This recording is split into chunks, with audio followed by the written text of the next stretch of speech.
স্থানীয় সরকার নির্বাচন কবে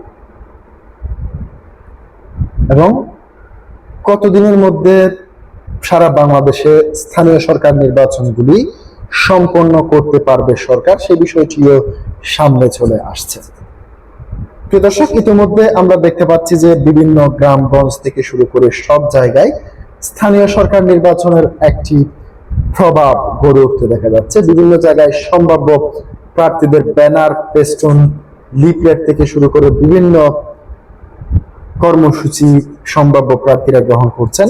অনেকেই ইতিমধ্যে বিভিন্ন জায়গায় উঠোন বৈঠক থেকে শুরু করে বিভিন্ন যেই উন্নয়নের প্রতিশ্রুতিগুলি এখন থেকে দেওয়া শুরু করছে। যেমন বিভিন্ন ইউনিয়ন পরিষদ, সবচেয়ে বেশি যেটি আলোচনার কেন্দ্রবিন্দুতে রয়েছে সেটি হচ্ছে ইউনিয়ন পরিষদ নির্বাচন। যে ইউনিয়ন পরিষদ নির্বাচন স্থানীয় সরকার নির্বাচনের মধ্যে সর্বনিম্ন দাম, কারণ ইউনিয়ন পরিষদ নির্বাচন সবচেয়ে গুরুত্বপূর্ণ। এরপর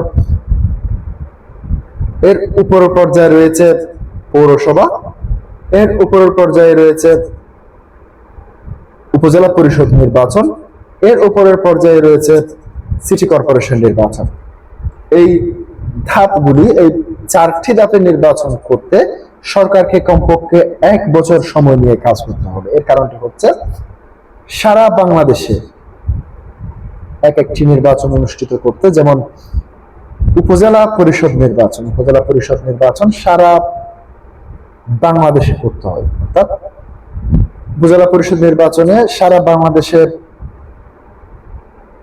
যে জাতীয় সংসদ নির্বাচন রয়েছে, যতগুলি ভোট রয়েছে, প্রত্যেকটি ভোটার রয়েছে, সবাইকে জাতীয় সংসদ নির্বাচনের মতো সবাইকে ভোটাধিকার প্রয়োগ করতে হয়। তার পাশাপাশি ইউনিয়ন পরিষদগুলি নির্বাচনগুলি প্রত্যেক ইউনিয়নে হয় এবং পৌরসভা নির্বাচনে প্রত্যেক পৌরসভায় হয়। পৌরসভার নির্বাচনের মাধ্যমে যিনি পৌরসভার প্রধান কর্তা ব্যক্তি তৈরি হন তিনি হচ্ছেন পৌরসভার মেয়র, এবং ইউনিয়ন পরিষদের প্রধান কর্তা ব্যক্তি যিনি, তাকে ইউনিয়ন পরিষদের চেয়ারম্যান বলা হয়। এবং তার পাশাপাশি উপজেলা পর্যায়ে যিনি সর্বপ্রথম কর্তা হন তিনি হলেন উপজেলা চেয়ারম্যান। তার পাশাপাশি সিটি কর্পোরেশনের ক্ষেত্রে যদি যায়, সেখানে সিটি মেয়রই সবার কর্তা।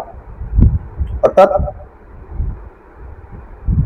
দীর্ঘদিন ধরে 5 আগস্টের পর থেকে বেশ কয়েকটি সিটি কর্পোরেশনগুলিতে আমরা দেখেছি জেলা প্রশাসক কিংবা প্রশাসক নিয়োগ দেখেছি। দু একটি সিটি কর্পোরেশনে আবার দেখতে পেয়েছি আগের নির্বাচনে যারা পরাজিত হয়েছেন তাদের কাছ থেকে তাদেরকে আবার নতুন করে অধ্যাদেশ জারি করে তাদেরকে মেয়রের পদে বসানো হয়েছে। যেমন চট্টগ্রাম সিটি কর্পোরেশন নির্বাচন এবং আরো একটি রয়েছে, সেটি হয়তো মনে পড়ছে না, পরবর্তীতে আপনাদেরকে জানাবো। তার পাশাপাশি যে বিষয়টি সবচেয়ে বেশি গুরুত্বপূর্ণ, 5 আগস্টের পর থেকে সারা বাংলাদেশে উপজেলা পরিষদ চেয়ারম্যান থেকে শুরু করে ইউনিয়ন পরিষদ চেয়ারম্যান এবং পৌরসভার মেয়র কিংবা সিটি কর্পোরেশন এর মেয়র পর্যন্ত অনেকেই পালিয়ে গিয়েছেন, কিংবা অনেকে পালিয়ে না গেলে তাদের পদকে স্থগিত করা হয়েছে, অর্থাৎ তাদেরকে অপসারিত করে সেখানে ইউনিয়ন পরিষদের ভারপ্রাপ্ত চেয়ারম্যানের দায়িত্ব দেওয়া হয়েছে। কিংবা পৌরসভায়ও আমরা যেটি দেখতে পেয়েছি যে ইউএনও কর্মকর্তাকে পৌরসভার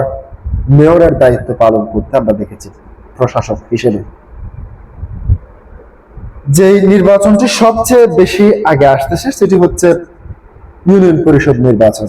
এই ইউনিয়ন পরিষদ নির্বাচন প্রথম ধাপে অনুষ্ঠিত হওয়ার সম্ভাবনা সবচেয়ে বেশি। এবার মির্জা ফখরুল ইসলাম আলমগীর যে ডিসি সম্মেলনে জেলা প্রশাসকদেরকে যে বিষয়ে বার্তা দিয়েছেন সেটি আপনাদের সামনে একটু তুলে ধরছি। আগামী 1 বছরের মধ্যে স্থানীয় সরকার নির্বাচন দেওয়ার চেষ্টা করা হবে বলে জানিয়েছেন স্থানীয় সরকার ও পল্লী উন্নয়ন ও সমবায় মন্ত্রী মির্জা ফখরুল ইসলাম আলমগীর। মঙ্গলবার 5 মে রাজধানীর উসমানী স্মৃতি মিলনায়তনে জেলা প্রশাসক ডিসি সম্মেলনে 6ষ্ঠ অধিবেশন শেষে প্রেস ব্রিফিংয়ে সাংবাদিকদের এইসব প্রশ্নে তিনি একথা বলেন। মন্ত্রী বলেন, জেলা প্রশাসকরা আমাদের মন্ত্রণালয় সম্পর্কে জানতে চেয়েছেন, কিছু পরামর্শ দিয়েছেন তারা। আমরা পরামর্শগুলো গ্রহণ করছি, কেননা স্থানীয় সরকার হচ্ছে গণতন্ত্রের সবচেয়ে বড় ভিত্তি। তৃণমূলের সবচেয়ে বড় শক্তিশালী একটি প্রতিষ্ঠান। এই প্রতিষ্ঠানকে শক্তিশালী করতে পারলে গণতন্ত্র আরো শক্তিশালী হবে।